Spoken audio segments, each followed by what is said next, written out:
پہلی بات تو یہ سمجھ لیجئے کہ نماز کی جو مختلف حالتیں ہیں، قیام ہے، رکوع ہے، سجدہ ہے، قعدہ ہے، تو ان میں سے کوئی بھی حالت ایسی نہیں ہے کہ جس میں نیند آ جانے سے وضو ٹوٹ جاتا ہو۔ ان میں سے کسی بھی حالت میں نیند آ جائے تو وضو نہیں ٹوٹتا۔ البتہ عورت کے سجدہ کی کیفیت چونکہ تبدیل ہے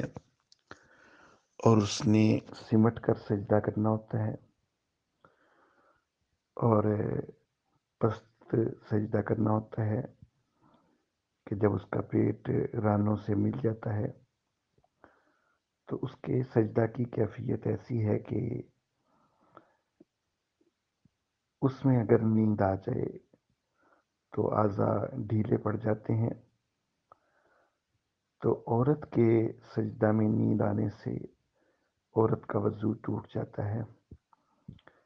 لیکن مرد کے سجدہ کی کیفیت ایسی نہیں ہے، تو مرد کے سجدہ میں وضو نہیں ٹوٹتا نیند آ جانے سے۔ تو بہرحال پہلی بات تو یہ ہو گئی کہ مرد کی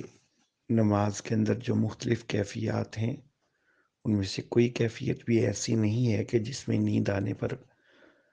وضو ٹوٹتا ہو، جبکہ عورت کی نماز میں سجدہ کی کیفیت میں اگر نیند آ جائے تو وضو ٹوٹ جاتا ہے۔ دوسری بات یہ کہ اگر کرسی وغیرہ پر بیٹھ کے نماز پڑھ رہے ہیں تو پھر اگر کرسی کے ساتھ ٹیک لگائی ہے اور اس میں نیند آ گئی ہے تو پھر وضو ٹوٹ جاتا ہے، خواہ مرد ہو یا عورت ہو۔ لیکن اگر ٹیک نہیں لگائی ہوئی تو پھر نیند آ جائے تو اس سے وضو نہیں ٹوٹتا۔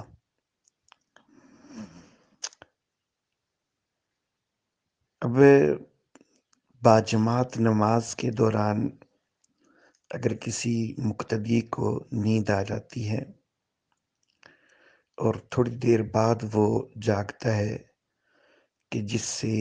امام کچھ آگے نکل چکا ہوا ہے، تو اگر تو عورت ہے اور سجدہ کی کیفیت میں تھی تو میں نے بتلایا کہ وضو اس کا ٹوٹ گیا ہے، اس کو تو جا کے وضو بھی بنانا پڑے گا۔ لیکن اگر مرد ہے یا عورت کو کسی اور کیفیت میں باجماعت نماز میں نیند آئی ہے کہ جس سے اس کا وضو نہیں ٹوٹا ہے، تو پھر جتنے ارکان چھوٹ گئے ہیں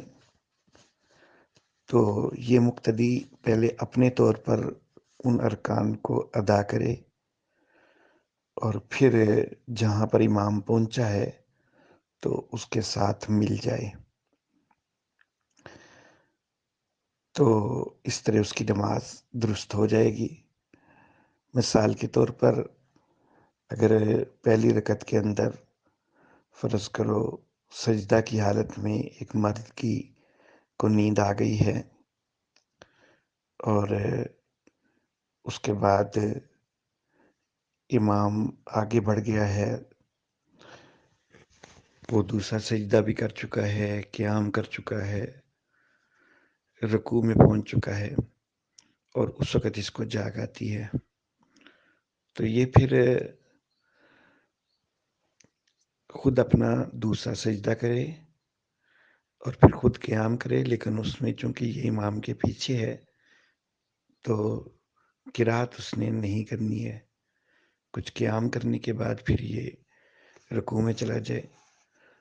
تو اس کے بعد امام اگر اس سے کچھ اور آگے بڑھ چکا ہے اتنی دیر میں، مثلا وہ سجدے تک پہنچ چکا ہے یا تشہد تک پہنچ چکا ہے، تو بہرحال جہاں تک امام پہنچا ہے تو اتنے افعال یہ خود کرے اور پھر امام کے ساتھ جا کے مل جائے، اور جہاں پر امام مل جائے تو پھر امام کے ساتھ نماز پڑھے۔ ھذا ما عندی واللہ اعلم بالصواب۔